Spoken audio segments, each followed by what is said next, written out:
Chapter 39. You didn't forget about him, did you? Brad couldn't stop grinning.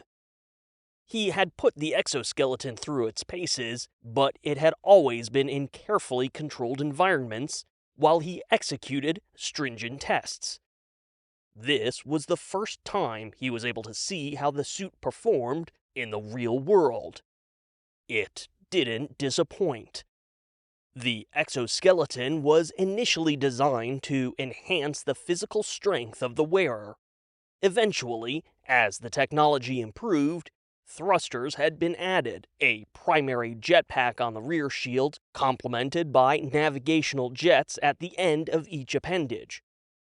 Unlike the Iron Man suit Brad liked to compare it to, the Vector Defense exoskeleton was an airy design, but still provided weapons-grade armor for the wearer's vital organs. The engineers had used these necessary, bulky sections to pack in all the technology that made the exoskeleton function. The result was that, after his dramatic entrance, Brad stood about 4 inches taller when he rose to his full height. The exoskeleton bulked up his torso, and a shiny metal helmet featured a high-tech visor with a heads-up display. Brad had already scoped out the scene from overhead, but after landing on the roof, he saw that Richard had doubled over in some kind of agonizing pain, probably dying from embarrassment after what looked like the worst flute performance in the history of ever. Lorraine was crumpled in the gravel. That nasty tranny bitch had cold-cocked her, and Dorian King was helping a man in a black suit to his feet. Speaking of the tranny bitch, she came storming over to Brad, eyes burning with rage. "Damn it, Brad! What the fuck are you doing after everything?"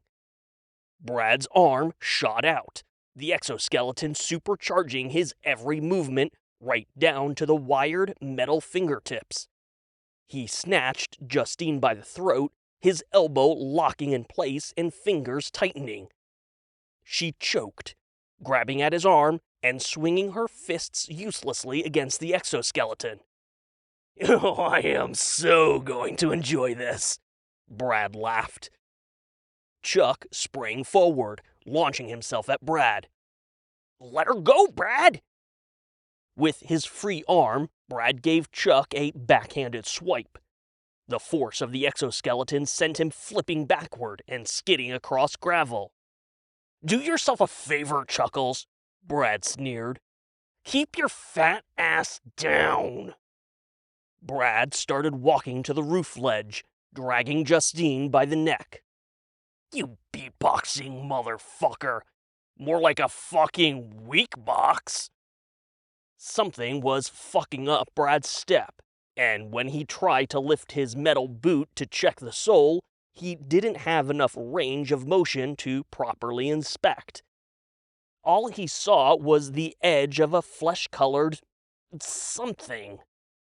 Richard had fallen to his knees, rocking forward and groaning in pain.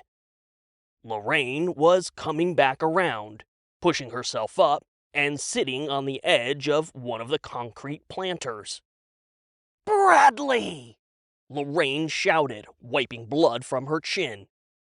He didn't turn around and instead kept stomping to the ledge.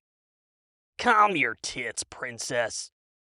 "There's still time to—" "I said shut up," Brad snapped. "I've got this, all right. Captain Asperger McFuckface over there has got to go, right? That was the whole point of your whole play school fucking insurrection, yeah? Take out the queer fuck at the helm and the ship is all yours?" Lorraine nodded slowly. "You're not as dumb as you look, flyboy."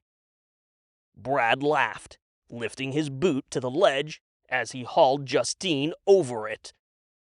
"And you're not nearly as smart as you look," he yelled back at Lorraine.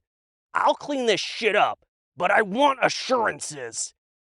"Name it," she responded without hesitation.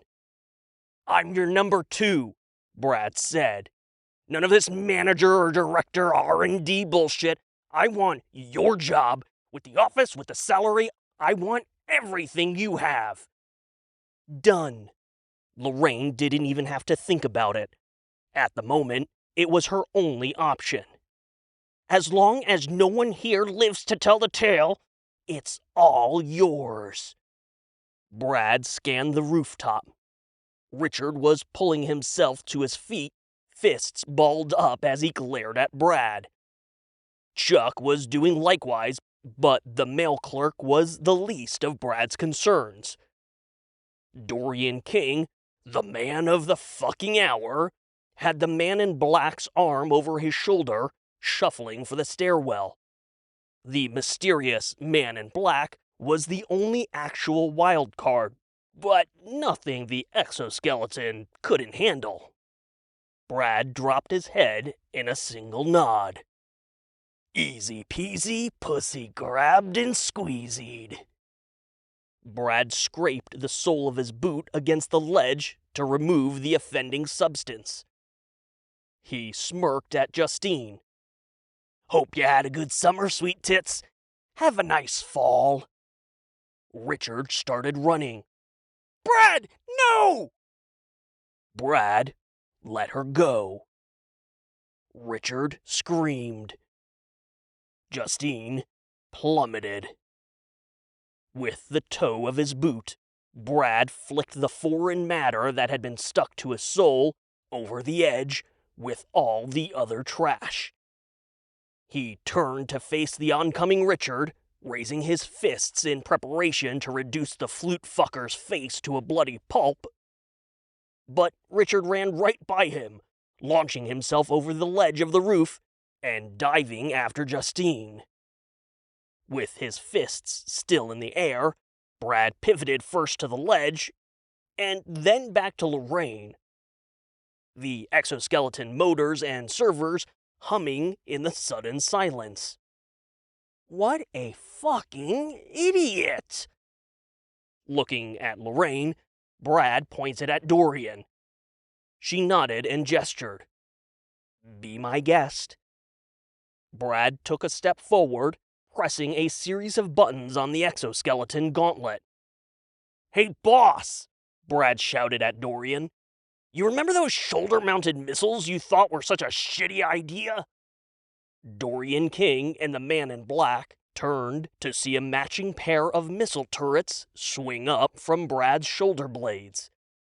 The heads-up display glowed yellow with a targeting system that instantly locked on to Dorian King. A red button ejected from the gauntlet, and Brad raised a finger over it. "It's time to make America shoot straight again, motherfuckers," he growled. Brad pressed the button. One after the other, the shoulder-mounted missiles launched, hissing through the air as they homed in on Dorian King.